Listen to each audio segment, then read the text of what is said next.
안녕하세요. 골방성경입니다. 자, 오늘은 33번째 주, 골방 33, 갈릴리 사역, 막 115 비전이라는 제목으로 우리 같이 보도록 하겠습니다. 배경되는 성경은 마가복음 앞부분과 누가복음 앞부분입니다. 자, 지금 우리가 신약 성경을 하고 있는데요. 신약 성경은 크게 세 부분으로 나눠지죠. 첫 번째, 예수님의 사역, 복음서 중심이고요. 이어서 이제 사도행전부터 바울의 서신들까지 포함해서 교회의 사역이 이어지고, 그 외에 시간과 관계없이 이제 교회가 했던 가르침, 로마서나 히브리서 등 포함해서 이렇게 세 부분으로 나눠서 우리가 신약 성경을 볼 것입니다. 자, 지금은 이제 예수님의 사역을 보고 있는데요. 예수님의 사역도 7개 주로 나눠지죠. 7주에 걸쳐서 지난주에 예수님이 오시다, 탄생 전후, 그리고 사역을 하시기 직전까지 봤고요. 자, 이제 오늘은 갈릴리 사역, 막 115 비전을 가지고 갈릴리 사역을 하셨는데, 아마 예수님 사역 기간으로 보면 여기가 이제 대부분이고요. 중요동으로 보면은 나중에 마지막 주간 사역이 있기 때문에 그렇게 이제 볼 수가 있습니다. 자, 갈릴리 사역 때문에 갈릴리의 가르침, 마태복음 중심으로 갈릴리에서 예수님이 가르치셨던 것을 보게 되고요. 이어서 갈릴리를 떠나서 예루살렘으로 가시면서 했던 유대 사역, 물론 여기는 사마리아와 베레아가 포함이 됩니다. 그리고 여러 번 말씀드리지만 요한은 마태, 마가, 누가복음과는 예수님의 사역을 달리 보았기 때문에 구조가요, 시간선으로 다릅니다. 그래서 요한이 본 예수님을 따로 우리가 5주에 5번째 주에 하고, 그리고 이제 다시 6주 전체 4권의 복음서를 주제로 예루살렘 사역, 마지막 주간 사역이라고 합니다. 고난 시작되기 전까지만 보고요. 그 다음에 마지막 주에 예수님의 고난을 시작으로 목요일 저녁이겠죠. 십자가와 체포되신 날부터니까 십자가와 부활이란 것으로 예수님의 이제 사역을 마무리하는데, 자, 오늘은 두 번째 주 갈릴리 사역, 예수님의 본격적인 사역이고요. 아마 주 사역이 여기서 이루어지는 것으로 여러분은 보시면 됩니다. 자, 시간은요, 갈릴리 사역은 대략 한 2년 6개월의 기간인데 예수님의 공생의 대부분을 차지하죠. 그래서 사역 첫 해에 12제자를 부르셔서 제자 공동체, 나중에 이제 교회가 되겠죠. 교회 공동체를 완성하시고, 둘째 해에는 갈릴리 전역을 다니시면서 사역하셨고, 셋째 해에는 권력자들 간의 갈등이 깊어지면서 갈릴리를 떠나서 이방 지역으로 물러나셨어요.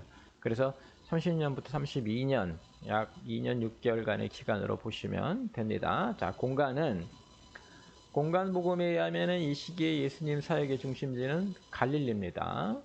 또 갈릴리 호수 건너 거라사 지역, 나중에 바리새인들과의 갈등이 있을 때는 두로와 시돈 지역까지 예수님이 피신하셨기 때문에 이렇게 배경이 되고요. 단지 요한복음에서는 이때 예수님이 예루살렘을 여러 번 방문하신 것으로 나옵니다. 그러나 공간복음에서는 기록이 없죠. 요한복음에서만 예루살렘을 여러 군데 방문한 것으로. 자, 예수님의 사역을 보면 이게 전체 그림인데요. 3년 중에 2년 6개월을 요 갈릴리에서 주로 사역을 하셨고요. 보이시죠? 여기 갈릴리, 가버나움이 집이고요. 이렇게 바다 건너, 호수 건너까지 가시기도 하셨고, 또 두로와 시돈, 가이사랴 빌립보, 이렇게 여기는 이스라엘의 이제 아닌 이방 지역으로 피신한 지역이기도 합니다. 자, 여기서 2년 6개월 사역을 하셨고, 가이사랴 빌립보에서 베드로의 고백 이후로 가버나움으로 오셨다가 요렇게 이제 6개월에 걸쳐서 사마리아, 베레아, 유대를 걸쳐 예루살렘으로 가시는 길이 등장을 하고, 여기를 우리가 유대 사역이라고 하고요. 마지막에 예루살렘에서 예수님의 마지막 사역, 그래서 우리가 예수님의 사역을 크게 나누면 갈릴리 사역, 유대 사역, 예루살렘 사역, 이렇게 나눌 수가 있어요. 이번 주에는 이 부분을 우리가 먼저 보는 겁니다. 갈릴리 사역을 시작하면서 가버나움이 집이고요. 가나에 들리시고 나사렛 고향에도 가셨었죠. 이렇게 배경을 보시면 되고, 둘째 해에 이제 본격적으로 갈릴리 사역을 시작하셨는데, 이렇게 길 건너 호수 건너까지도 가셨고요. 또 나인성에 가서 이제 여기서 이제 과부의 아들을 살려주시죠. 이렇게 여러 지역을 다니셨는데 기본적으로 회당에 들어가서 안식일에 가르치셨다 하는 게 예수님의 기본 사역이라고 보고, 평일에는 이제 들이나 산에서 사람들이 나오면 가르쳐주곤 하셨죠. 마무리 때는 이제 그 갈릴리 사역에서 예수님의 인기가 한창 높아지니까 바리새인들의 핍박이 시작되면서 예수님께서 이렇게 두로와 시돈이나 이런 지역으로 피신을 하셨어요. 성경에서는 이제 물러나셨다라는 표현으로 나오는데, 또 가이사랴 빌립보, 헬본산, 이렇게 변화산이라고도 하죠. 이런 곳까지 가셨다가 오시는, 그래서 이렇게 공간적 배경이 됩니다. 자, 사회적 배경으로는 당시 이스라엘은 로마의 식민지였고, 로마는 그 악랄한 식민 세력이었죠. 세금을 통한 착취가 심했기 때문에 백성들의 삶은 고단했어요. 이스라엘의 그 종교 권력은 여러 이제 지도 세력이 여러 세력으로 나눠져 있었지만 기본적으로 이 사람들은 타락한 상태였기 때문에 백성들의 영성을 이끈다기보다는 백성들의 짐이 되었죠. 눈에 띄는 것이 그 바리새인들, 율법주의, 율법을 중시하는 바리새인들이 권력의 중심에 있었고, 그 외에 이제 다양한 세력들이 주도권을 잡기 위한 갈등 중에 있었죠. 나중에 이게 이제 좀 설명이 됩니다. 자, 성경은 마가복음 1장부터 8장까지, 마가복음은 예수님을 메사역을 행동 중심으로, 마가가 기록했지만 베드로와 그 동역을 했기 때문에 베드로의 영향을 받지 않았나 우리가 이렇게 생각을 하죠. 그래서 마가복음에서는 심지어 막 이런 말까지 나오죠. 즉시 3일 후에, 이렇게 즉시란 말을 좀 강조해요. 행동 중심으로 했기 때문에. 그래서 마가복음 앞 초부분에 예수님의 태어나심에 관한 이야기도 거의 없고 바로 예수님이 사역을 하시는 것으로 1장부터 사역을 하시는 것으로 등장을 합니다. 그리고 가장 짧고요. 그 다음에 이제 우리가 누가복음을 보는데 누가복음은 4장부터 9장까지입니다. 아시겠지만 누가는 의사로서 내가 있었던 일을 자세히 적겠다 해서 우리 역사서처럼 우리가 볼 수 있는데요.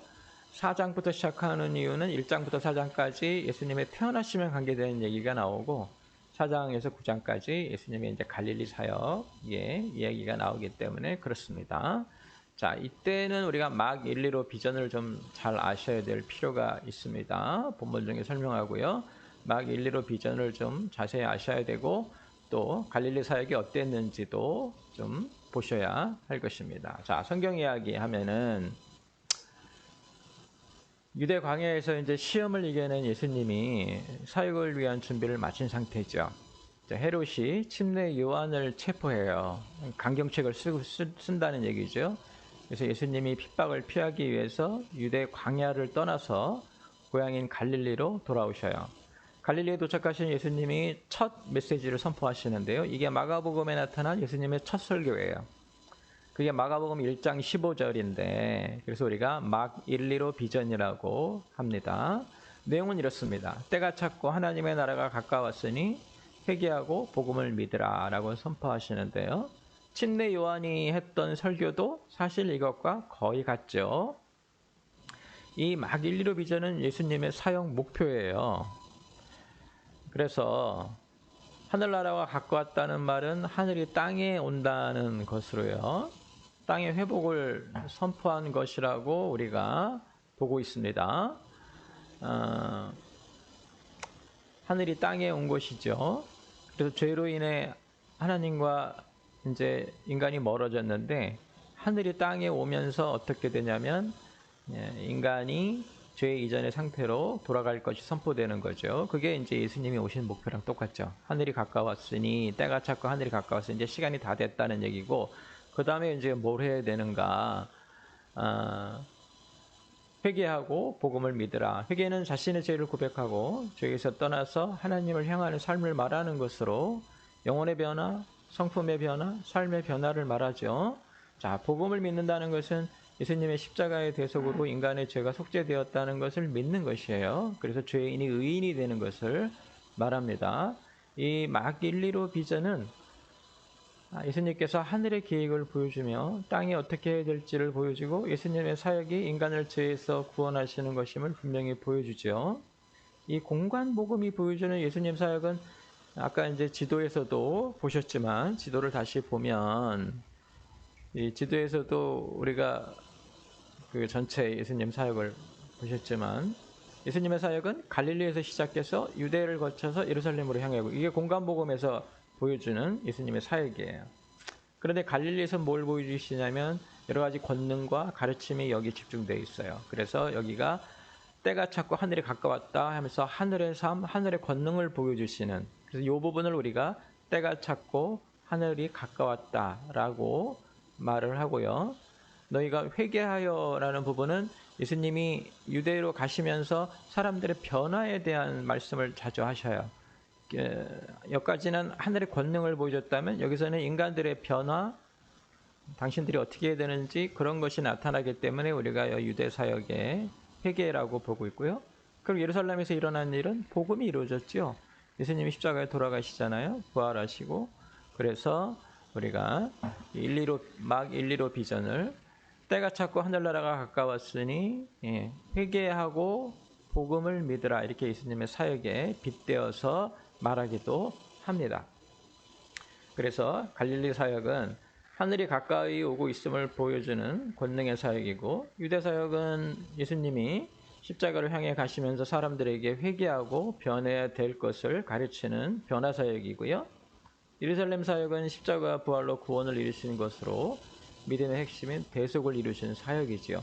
그래서 이 막 1, 2로 비전이 우리가 막 1, 2로에서 마가복음 1장 15절에서 예수님이 하신 설교를 예수님 사역의 막 1, 2로 비전이다. 이제 이렇게 말을 합니다. 이게 뭐 성경에서 이렇게 하라고 하는 건 아니고요. 제가 볼 때 이렇게 표현하는 게 맞다 해서 표현하는 겁니다. 자, 이 막 1, 2로 비전 선포로 사역을 시작하신 예수님은 주로 회당으로 다니시며 설교를 하시고요. 그리고 이제 고향 나사렛을 방문하시죠. 요한복음에서는 가나에 가신 것으로 되어 있지만 공관복음에서는 나사렛을 방문하셨어요. 예수님이 이사야 말씀을 통해서 자신이 메시아임을 암시하는 말씀을 하시니까 고향 사람들이 예수님께 이 자가 요셉의 아들이 아니냐 하고 의심하죠. 예수님이 이방인의 구원을 이야기하니까 이들이 분노하면서 예수님을 쫓아내고 낭떠러지에서 밀어내려고 위협하죠. 예수님은 이들로 인해서 고향 마을인 나사렛을 떠나 가버나움의 거처를 정하시게 됩니다. 그래서 가버나움에 집이 있으셨죠. 자, 가버나움의 거처를 정하신 예수님이 이제 갈릴리 지역을 다니시면서 사역을 하시게 되는데요. 이것을 우리가 초기 갈릴리 사역이라고 해요.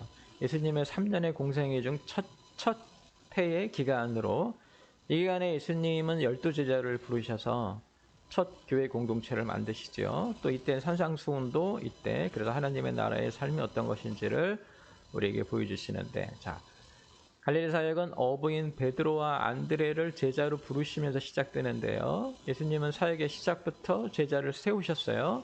그래서 사역이 이어지게 본인 다음으로도 사역이 이어지게 하셨고요. 예수님이 그 가버나움 회당에서 가르치시며 갈릴리 지역에 첫 전도 여행을 하시는데 그래서 우리가 예수님 사역의 중심은 가르침이라는 것을 알 수가 있습니다. 전도 여행 중에 예수님은 병든 사람들과 귀신 들린 사람들을 고치시는 이적을 베푸시죠. 사람들은 병든 자를 예수님께 데리고 오고 예수님은 이들을 고치시고 사람들에게 알리지 말라고 하시지만 예수님의 소식은 갈릴리 전역에 퍼지고 많은 사람들이 예수님께 오기 시작하죠. 전도 여행을 마치고 이제 많은 사람들이 가버나움 집으로 예수님을 찾아오는데 얼마나 많이 왔는지 그 중풍병자를 메고 친구들이 찾아왔는데 문으로 들어올 수가 없었죠. 예수님은 그들에게 하늘나라를 가르치시는데 이 중풍병자를 메고 온 친구들이 병 고침 받기를 위해서 지붕을 뚫고 들어오는 것을 볼 수가 있습니다. 예수님은 병을 고쳐주시면서 죄가 용서받았다는 구원자적 선포를 하시는데요. 그렇게 해서 하늘나라에 대한 가르침을 이어가시죠. 이어서 이제 세리였던 세관에서 그 세금을 걷던 레위를 제자로 삼으시면서 이제 죄인을 부르러 왔다고 자신이 오신 이유를, 자신이 이 땅에 오신 목적을 분명하게 보이시죠. 오늘날의 교회들도 사역의 중심에 이 말씀을 좀 새겨들어야 할 것입니다. 이 초기 사역에서도 예수님이 보여주시는 신앙의 모습과 당시의 신앙 모습이 충돌하였는데요. 사람들은 금식을 요구하기도 했고요. 안식일에 이삭을 자른 제자들에 대해서 사람들의 항의를 하기도 했지요. 예수님은 새 포도주는 새 부대에 넣어야 한다고 하시면서 이스라엘의 그 습관과 전통과 무지한 신앙을 꾸짖으시죠. 그런 꾸짖음을 통해서 하늘나라의 참 신앙을 볼 수 있도록 인도하시는데, 당시 신앙 모습과의 충돌은 예수님 공생의 내내 이어졌습니다. 자, 그리고 예수님은 제자를 더 부르셔서 12제자를 확정하시죠. 12제자는 그 12지파를 나타내는 것으로 보여져요. 예수님께서 아마 새 이스라엘을 만드시는 것으로 우리가 이렇게 보고 있습니다. 예수님은 그러니까 시작부터 제자들을 부르셨고 12제자를 완성하셔서 제자들과 동행하시며 사역을 보여주시고 사역에 참여하게 그렇게 해주시죠. 백성을 가르치고 병을 고치시는 사역과 더불어 사람을 불러서 제자 만드는 사역, 이게 예수님이 갈릴리에서 하셨던 사역의 큰 특징이 됩니다. 자, 이제 이어서 그 본격 갈릴리 사역이 시작이 되는데요. 12제자 공동체를 완성하시고 예수님의 이제 공생이 2년 차에 예수님이 이제 본격적으로 갈릴리 전도여행 다니시죠. 그래서 이때를 우리가 예수님의 본격 갈릴리 사역 또는 인기 절정의 시대라고 합니다. 침례 요한이 죽기까지 약 1년간의 기간인데요. 남쪽으로는 나인성, 동쪽으로 갈릴리 호수 건너서 거라사 지역, 서쪽으로는 나사렛 지역까지 폭넓게 전도 여행을 다니셨어요. 자, 가버나움에서 먼저 예수님이 그 백부장의 간청을 듣게 되는데, 백부장이 말씀만으로 고칠 수도 있다고 하니까 내가 이만한 믿음을 본 적이 없다고 칭찬하시죠. 그러면서 이제 믿음을 강조하시고요. 갈릴리 남쪽의 나인성에서 과부의 죽은 아들을 살리시는데, 이로 인해서 이제 많은 사람들이 경외하며 하나님을 찬양했고, 하나님께서 자기 백성을 돌보신다는 고백을 하게 되고, 예수님은 명성이 더 커지죠. 인기가 좋으셨어요. 이런 소식이 들리니까 감옥에 있던 침례 요한이 사람을 보내서 오실 메시아가 당신이냐고 예수님께 묻죠. 예수님은 자신의 사역으로 확인하라고 하시고 요한을 칭찬하는데, 여자가 낳은 자 중에 이보다 더 큰 이가 없다고 칭찬하죠. 대단한 칭찬입니다. 침례 요한은 그 길을 예비하는 사역과 회개를 선포하는 사역을 했는데, 많은 무리가 침례 요한을 따랐지만 침례 요한은 그 인기에 교만하지 않았고, 오히려 예수님에게 오실 분이 당신이냐고 묻는 겸손한 모습을 보이죠. 요즘에 이게 목사님들이 교회에 사람들만 좀 많이 모이면 거의 힘이 들어가서 하나님인 것처럼 행사하는데, 침례 요한의 사역의 모습에서 겸손함을 배워야 되고요. 메시아, 예수님을 기다리는 그런 신앙의 참된 모습도 우리가 배워야 할 것입니다. 예수님은 이제 그렇게 침례 요한에 보낸 사람들을 보내신 후에 무슨 말씀을 하시냐면, 이 땅의 백성들이 피리를 불어도 춤추지 않고 애곡을 하여도 울지 아니한다. 즉 응답이 없다 이거죠. 변화가 없다는 얘기예요. 예수님 그렇게 가르치셨는데 거기에 합당한 대답이 없다. 삶의 변화가 없다 해서 답답해 하시죠.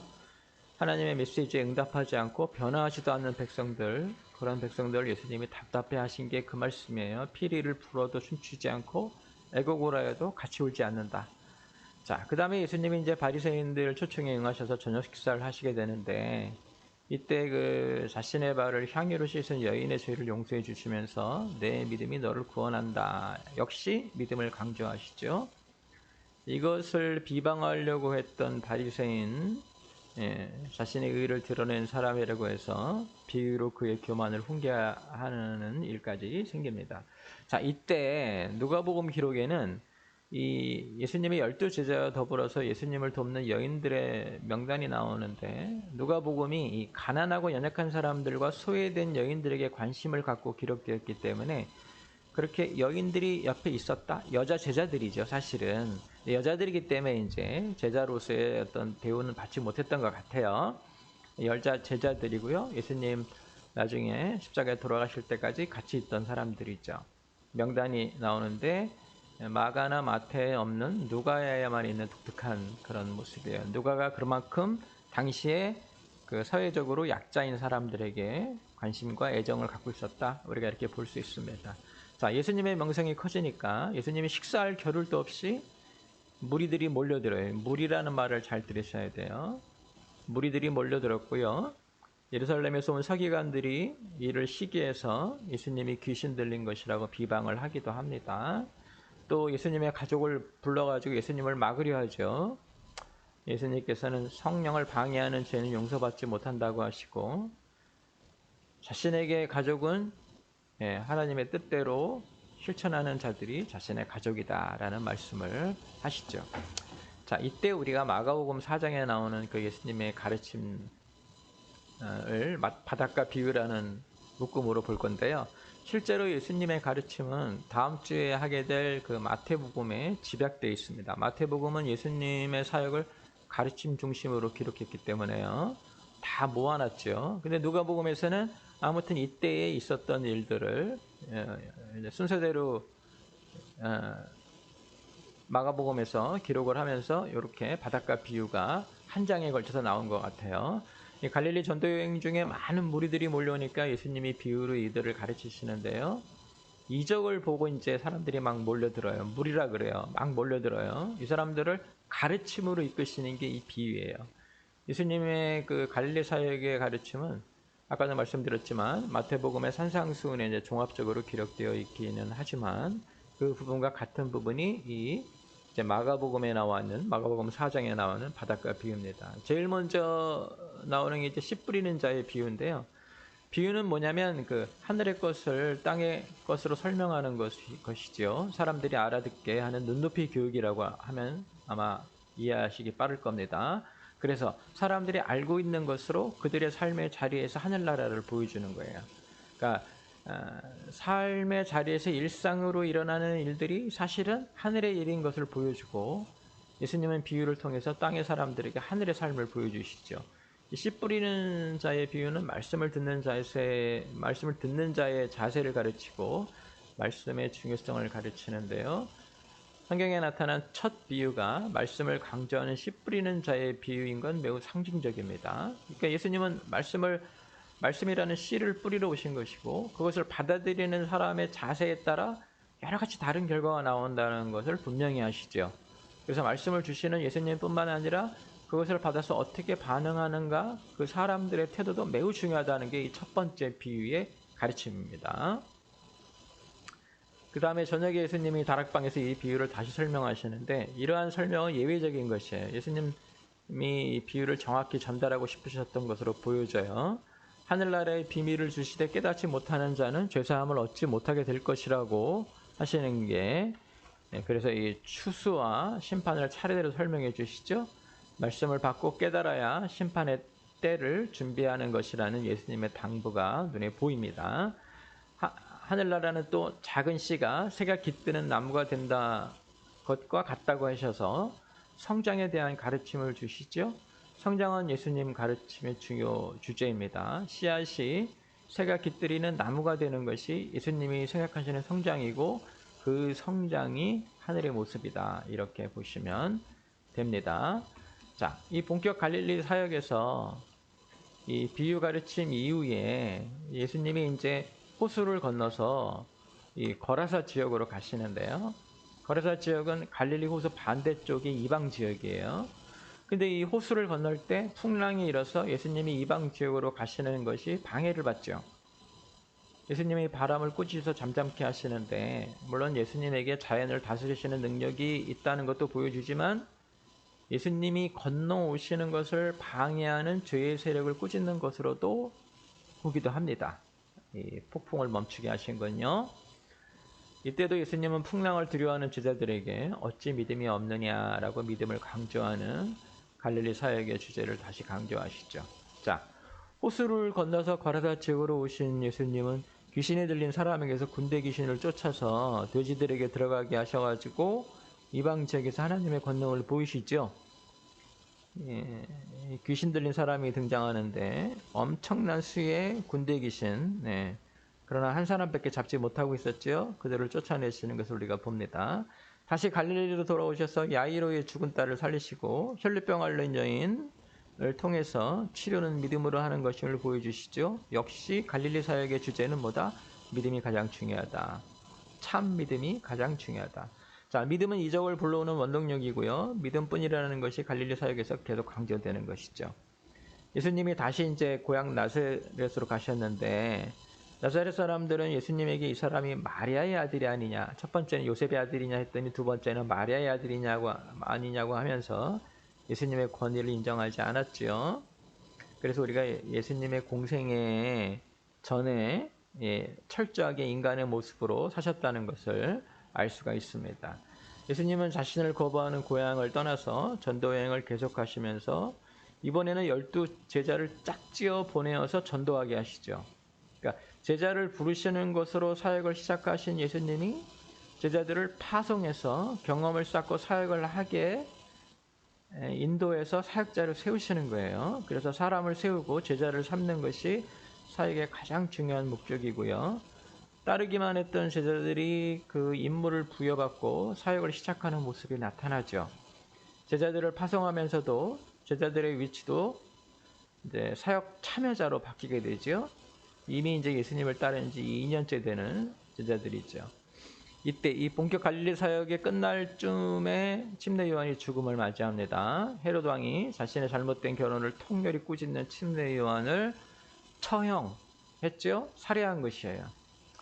침례 요한이 옳고 바른 삶을 가르치다가 순교하게 된 것이 우리가 어떤 모습으로 살아야 하는지를 잘 보여주죠. 침례 요한이 죽은 후에 갈릴리 지역에서 예수님에 대한 압박은 점점 더해지죠. 그러니까 이 헤롯이 침례 요한을 죽이고 나머지 침례 요한과 같이 있었던 그 세력을 다 이제 강압을 하려고 했기 때문에 예수님이 갈릴리를 떠나야 되는 그런 상황이 다가오기도 합니다. 자, 이 제자들이 전도 여행을 마치고 돌아오면서 이제 예수님의 공생의 3년차가 시작이 되는데 이 시기에는 예수님과 이스라엘의 정치 종교 권력이 충돌하기 시작했고요. 예수님을 따르던 무리들도 예수님을 떠나기 시작해요. 가르침을 못 받겠다. 그러니까 그들은 자기가 원하는 것을 받지 못하면 떠나게 되죠. 그런 사람들은 무리라고 하고요. 예수님의 가르침을 받아서 예수님 원하시는 삶을 살려고 하는 사람들은 제자라고 합니다. 나중에 이제 무리와 제자가 어떻게 다른지 한 번 더 설명해 드릴 것입니다. 이 시기에 예수님이 이제 갈릴리를 벗어나서 인근 이방 지역으로 피신하였던 갈등의 시기입니다. 베드로의 신앙 고백으로 예수님이 예루살렘으로 향하시면서 갈릴리 사역이 마무리되는데 이렇게 피신해서 마무리될 때까지 그 기간입니다. 자, 전도 여행을 마치고 돌아온 제자들의 사역 보고를 들으시고 예수님은 이제 홀로 벳세다 지역으로 물러가시는데 피신하셨다는 얘기예요. 무리들이 예수님을 쫓아오니까 그들을 가르치시면서 5,000명을 먹이시는 오병이어의 이적을 행하시고요. 다시 제자들을 보내시고 홀로 기도하시다가 물 위를 걸어서 제자들에게 오시는 이적을 보이시죠. 그러면서 역시 믿음의 중요성을 강조하고요. 그래서 오병이어의 이적이나 물 위를 걷는 이적을 통해서도 예수님은 계속해서 믿음이 가장 중요하다 이렇게 강조하고 있습니다. 이런 예수님의 소문을 듣고 또 예루살렘에서 바리새인들이 쫓아왔는데요. 예수님의 꼬투리를 잡으려고 하죠. 바리새인들은 예수님과 예수님을 따르는 무리들이 유대인의 전통을 지키지 않고 있다고 문제를 삼는데 예수님은 그들에게 바리새인의 신앙이 그 겉만 강조하는 것이고 즉 보이기 위한 신앙인 것을 지적하면서 그들을 경계하시죠. 그러니까 바리새인들이 말씀 지키는 것을 남에게 보이려고 하는 행동, 이걸 가식이라고 하셨고 하나님 말씀의 참 의미를 깨닫지 못하고 있다고 생각하셨죠. 오늘날 우리 신앙의 모습 중에서도 남에게 보이는 것에 관심을 갖는다면 가식적인 것이고요. 참 신앙이 아닙니다. 경계해야 됩니다. 힘들고 하기 싫은데 남 눈이 있어서 억지로 하는 것들 경계하셔야 됩니다. 갈등이 깊어지면서 예수님이 이제 국경을 넘어서 두로와 시돈 지역까지 물러나시는데요. 바리새인의 공격 후에 예수님이 갈릴리 지역을 벗어나서 피하시는 거죠. 이 이방 지역에서 예수님 또 아이를 고치시고 귀신 들린 자를 고쳐주시고 4,000명을 먹이는 이적을 보여주십니다. 여기에도 바리새인들이 다시 예수님을 시험하러 오는데요. 표적을 보이라는 바리새인들에게 예수님은 악한 세대가 표적을 구한다라고 하셨고요. 바리새인들의 누룩을 조심하라고 하시죠. 예수님과 당시 종교 지도자들이었던 바리새인들과의 갈등이 본격적으로 시작되고 있습니다. 이렇게 이제 예수님의 갈릴리 사역은 갈등의 최고조에서 마무리되고요. 예수님은 이제 어떻게 되는가? 예루살렘으로 가시고자 하죠. 자, 정리합니다. 예수님의 갈릴리 사역, 본격적인 사역이에요. 예수님의 그 40일 금식 시험까지 다 마무리 짓고 사역을 시작하셨는데 침례 요한이 죽는 바람에 잡히는 바람에 갈릴리로 오셔가지고 첫 설교를 하시는데 그게 마가복음 1장 15절. 그래서 우리가 막 1, 2로 비전이라고 말을 하죠. 때가 찼고 하나님 나라 가까웠으니 그게 첫 번째고요. 두 번째 회개하고 세 번째 복음을 믿으라. 그래서 갈릴리 사역이 이제 시작이 되죠. 가버나움의 자리를 잡으시고요. 사람들을 가르치기 시작하고 제자들을 부르십니다. 왜? 본인 다음에 사역이 이어져야 되니까요. 본격 갈릴리 사역에서 고치시고 귀신 쫓아내시고 가르치시는데 가장 강조하신 것이 믿음이라는 거 강조하셨고요. 이때 인기 절정으로 많은 사람들이 따르기 시작하였는데 그 많은 사람들이 따랐기 때문에 종교 권력과의 갈등이 시작되면서 갈릴리 사역의 마무리가 되죠. 침례 요한이 이제 처형을 당해서 죽게 되고 헤롯의 압박이 강해지자 예수님이 이방 지역으로까지 피하시면서 이제 갈릴리 사역의 마무리가 되고요. 그래서 갈릴리 사역은 기본적으로 막 1, 2로 비전에 의하면 하늘의 권능, 하늘이 가까이 왔음을 보여주는 사역이다. 그리고 하늘이 가까이 왔을 때 가장 중요한 것은 믿음이다. 이렇게 보시면 됩니다. 다음 시간에는 34주에는 이제 우리가 예수님의 유대 사역을 하기 전에 갈릴리에서의 가르침을 마태복음을 중심으로 보도록 하겠습니다. 이번 주에 마가복음이 중심이에요. 마가복음과 누가복음을 보시면서 예수님의 갈릴리 사역을 통해서 여러 많은 도전과 은혜 받으시기 바랍니다.